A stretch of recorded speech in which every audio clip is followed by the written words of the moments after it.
Terima kasih Dato' Yang di-Pertua. Selamat pagi, salam sejahtera. Soalan nombor 1. Sila Menteri Kanan Perdagangan Antarabangsa dan Industri menjawab. Tempoh masa 3 minit. Tuan Yang di-Pertua, Regional Comprehensive Economic Partnership ataupun RCEP telah ditandatangani pada oleh 15 buah negara iaitu 10 negara anggota ASEAN dan 5 negara rakan FTA ASEAN sewaktu sidang kemuncak ASEAN RCEP keempat pada 15 November 2020. Lanjutan daripada itu, negara-negara anggota RCEP mengambil langkah-langkah domestik bagi meratifikasi perjanjian tersebut mengikut lunas-lunas perundangan negara masing-masing. Berdasarkan peruntukan yang terkandung di dalam perjanjian RCEP, ianya akan berkuat kuasa 60 hari setelah sekurang-kurangnya 6 negara anggota ASEAN dan 3 negara rakan FTA ASEAN menyerahkan surat cara ratifikasi atau Instrument of Ratification kepada Sekretariat ASEAN.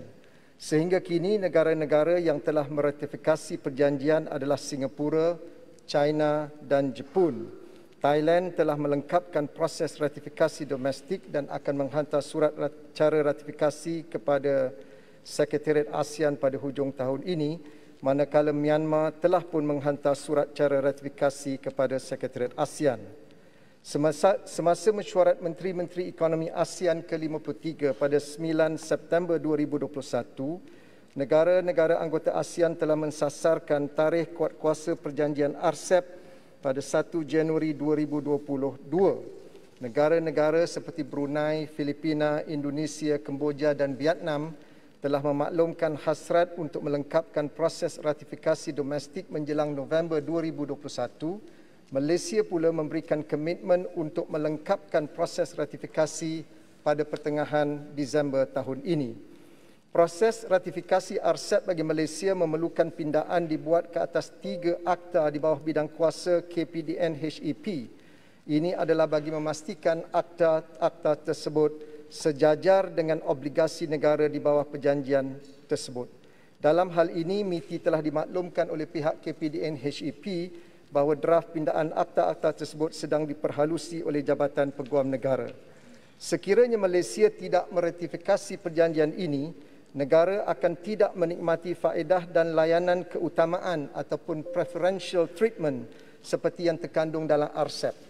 Antara manfaat yang dapat dinikmati sekiranya Malaysia meratifikasi perjanjian ini adalah pengurangan tarif ke atas barangan ekspor, akses pasaran perdagangan perkhidmatan, pergerakan pekerja profesional dan berkemahiran tinggi serta peluang meningkatkan aktiviti pelaburan di kalangan negara-negara anggota RCEP. Setelah perjanjian ini berkuat kuasa, antara kerjasama yang dirancang termasuklah peningkatan kapasiti bagi pelaksanaan penurunan atau penghapusan kadar tarif import, pengurangan halangan-halangan berbentuk bukan tarif seperti melalui penerimaan pakai standard dan piawaian industri setiap negara. Seiring dengan matlamat utama perjanjian untuk mengukuhkan aktiviti rantaian nilai serantau di samping menjadikannya lebih mesra pengguna serta lebih mudah digunakan.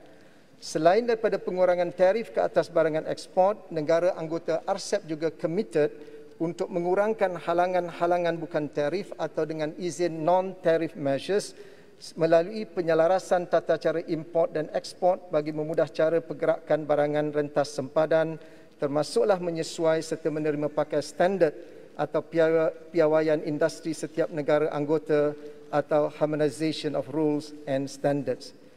Akhirnya, Tuan Yang di-Pertua, RCEP melalui bab Standards, Technical Regulations and Conformity Assessment Procedures telah menekankan keperluan mengadakan kerjasama antara badan-badan piawaian negara anggota serta perbincangan di peringkat teknikal untuk memastikan piawaian dan standard industri negara masing-masing tidak menjadi penghalang atau meningkatkan kos barangan yang diekspor.